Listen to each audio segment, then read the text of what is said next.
100 दिन की चोरी एक न एक दिन पकड़ी जाती है और आज वो दिन आ गया कि सौम्या की चोरी पकड़ी गई। मंगल ने अपनी चालाकी से आखिर सौम्या को पकड़ ही लिया कि वो सासू माँ कुसुम के खिलाफ जरूर कोई साजिश रच रही है। मगर सौम्या भी बड़ी चालाक है। जैसे ही लाइट ऑन हुई उसने इंजेक्शन को छुपा लिया। आप इतनी रात गए यहाँ क्या कर रही है? अम्मा के साथ क्या करना चाहती है? अम्मा के कमरे से आपको क्या काम था? आप खुद बताएंगी या मैं सबको बुला दूं?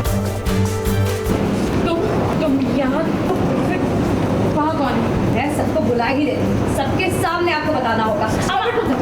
मैं किचन में आई थी पानी पीने, फिर अम्मा के कमरे से एक आवाज़ आई तो बस देखने आई थी कि इतनी रात में सब ठीक है, लेकिन तुम तो मुझ पर ही चढ़ रही हो। बात दरअसल ये है कि सौम्या किसी न किसी तरह चाहती है कि आदित्य की माँ कुसुम मेंटल असाइलम चली जाए, इसलिए उसने बहुत बड़ी प्लानिंग की है। घर पर मेंटल असाइलम के लोग भी आते हैं कुसुम को ले जाने के लिए, मगर मौके पर मंगल आ जाती है जो एम्बुलेंस को रोक लेती है। ये देख आदित्य मंगल पर भड़कता है। उसे लगता है कि मंगल नहीं चाहती कि उसकी माँ कुसुम का इलाज हो। तब मंगल आदित्य को समझाती है और इस बात का सबूत भी देती है कि उसकी माँ कुसुम बिल्कुल ठीक है। डॉक्टर इस बात को कंफर्म करता है रिपोर्ट देखकर। तब ये सुनकर सौम्या की सिट्टी पिट्टी गुल हो जाती है। ये रिपोर्ट आपके हिसाब से तो मैं बेवकूफ हूँ, झूठी, लेकिन ये रिपोर्ट तो झूठी नहीं हो सकती ना। उनके दिमाग में किसी प्रकार की कोई समस्या नहीं है, बल्कि उन्हें तो कोई दवा दी जा रही थी। चल पापा, अम्मा को कुछ नहीं हुआ है। मंगल, तुम अपने आप को बहुत बड़ी डॉक्टर समझती हो। और इन डिटेल रिपोर्ट्स के मुताबिक कुसुम सक्सेना को मेंटल इलनेस नहीं है। ऐसे कैसे बन और दवा? वैसे अगर आप चाहें तो इनके कोई टेस्ट करा सकते हैं, डिसाइड करके।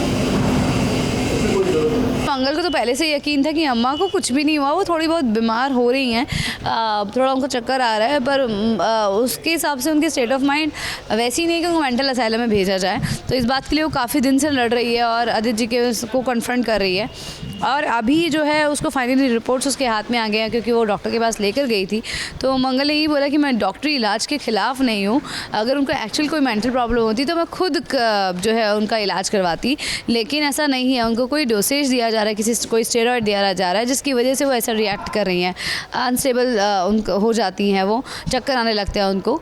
तो ये बात कहीं ना कहीं उनके ब्लड टेस्ट रिपोर्ट में आ चुकी है और वो ये बात बता रही है आदित्य को, और फाइनली कुसुम जी को वो रोक देती है मेंटल असाइलम में जाने से। अब कहीं ना कहीं आदित्य को भी यकीन हो गया है कि मंगल ठीक कह रही है, मगर अभी तो सौम्या की पोल खुलना बाकी है। अब देखते हैं कि सौम्या का नंबर कब आता है। अब क्या है कि बलि का बकरा आखिर कब तक खैर मनाएगा।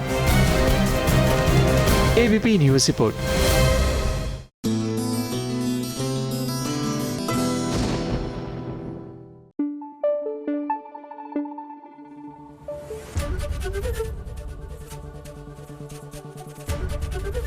एबीपी न्यूज़ आपको रखे आगे।